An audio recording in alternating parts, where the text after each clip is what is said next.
जब से विदेशी बैंकों में जमा पैसे के ऊपर सवाल उठे हैं, तिलमिला रही है सरकार। प्रणब मुखर्जी जी को मैं पूछना चाहता हूं, आपने किस हैसियत से अभी पिछले दिनों संधि की है आपने स्विट्जरलैंड के साथ।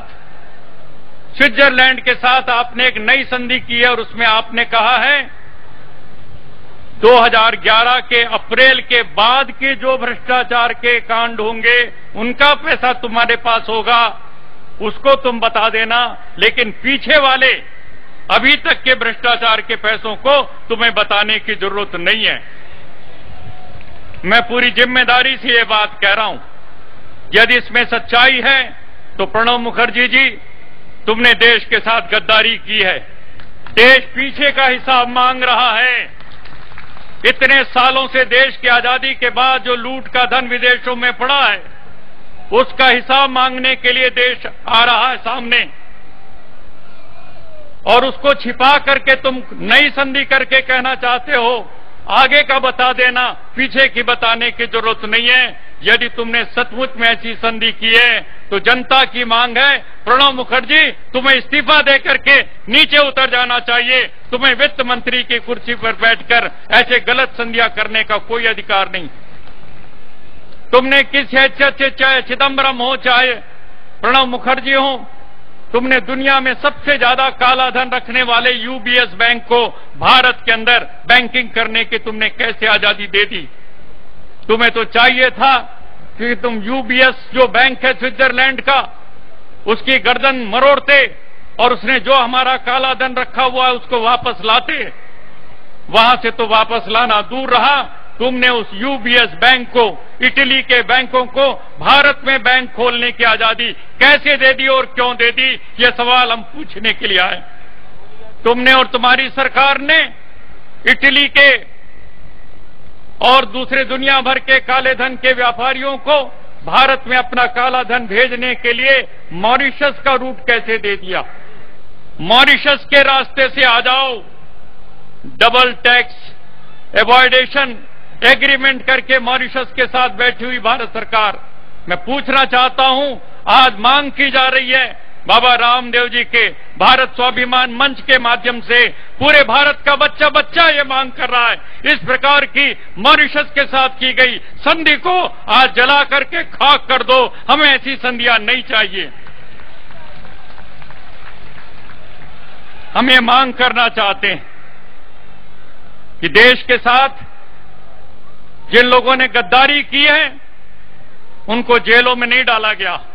यूनाइटेड नेशंस ने सन 2003 में बाकायदे सारी दुनिया के देशों से कहा जिनको भी काला धन चाहिए वो आगे आए, हम एक कन्वेंशन बनाते हैं, एक संधि बनाते हैं, इस पर तुम दस्तखत करो और उसका अनुमोदन करो, तुम्हें कानूनी अधिकार होगा अपना काला धन वापस लाने की।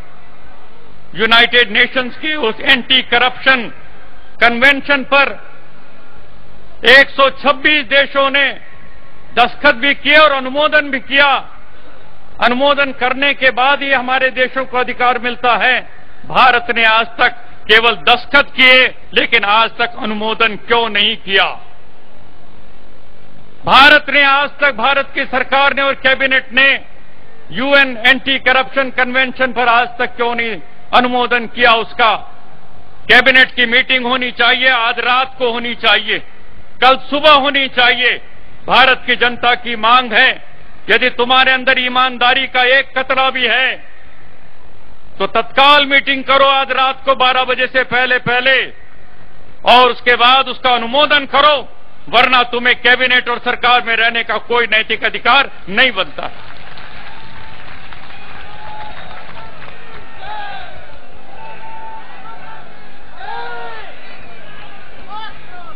कांग्रेसी नेता जल रहे हैं, भून रहे हैं, तिल मिला रहे हैं, कोई बात नहीं है। वो दुश्मनी से देखते हैं, देखते तो हैं। वो दुश्मनी से देखते हैं, देखते तो हैं। हम खुश रहें कि हम हैं किसी की निगाह में।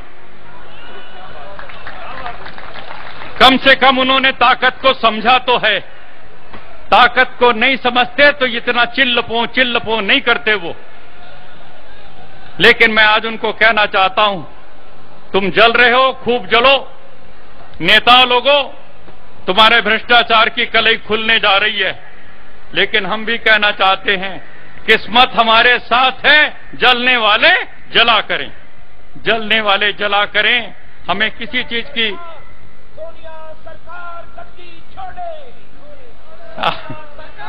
गद्दी छोड़े। आज पूरा ऐलान हो गया, एक जंग का ऐलान हो गया रामलीला मैदान से। और ये पार्लियामेंट की तरफ हम जब बढ़ेंगे, राष्ट्रपति जी को ज्ञापन देंगे हम, उसमें इस जंग का पूरा ऐलान होगा। या तो इन मांगों के ऊपर अमल करो, वरना गद्दी छोड़ करके नीचे आ जाओ। जनता तैयार है, सिंहासन खाली करो कि जनता आती है। हम लोगों को आज एक बात कहनी है। अभी कल रात और आज सुबह मैं बाबा रामदेव जी को सुन रहा था, सुदूर आसाम के नौगांव में वो बोल रहे हैं। और उन्होंने भाषण देते हुए कहा, आज का प्रवचन देते हुए कहा कि प्रधानमंत्री कहते हैं कि हम भ्रष्टाचारियों को बड़ा सख्त दंड देंगे। तुम दंड तो दोगे प्रधानमंत्री, तुम्हारे पास डंडा तो है नहीं। तुम तो भ्रष्टाचारियों को पुचकार रहे हो, ओले बोबो ऐसे बोल रहे हो तुम भ्रष्टाचारियों को दंड कहां दोगे?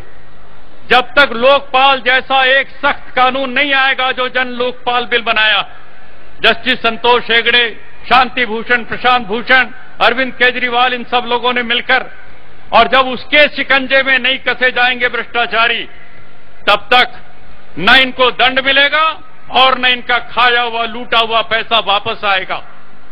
सरकार तो एक नया उल्टा कानून बनाने जा रही है। अभी पढ़ा होगा अपने पेपर में कि जितना काला धन गया है, विदेशों में जमा है, उसको लाना चाहते हो तो वो कह रहे हैं कि 45% टैक्स दे दो और वो पैसा रख लो। 45% टैक्स लेकर के समझौता करने को तैयार है सरकार।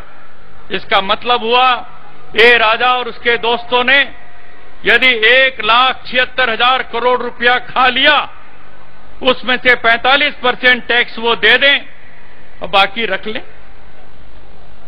हसन अली 1,00,000 करोड़ रुपया खा गया, उसमें से 45% दे दे और बाकी रख ले। चोरों को तुम इनाम दे रहे हो, चोरों को सजा मिलनी चाहिए थी, चोरों को हथकड़ियां लगनी चाहिए थी, चोरों को लाल किले के सामने तोप के मुंह में बंद लगा करके उड़ाया जाना चाहिए था, लेकिन तुम उनको इनाम दे रहे हो। ये गंदे और काले कानून हम नहीं आने देंगे भारत के अंदर।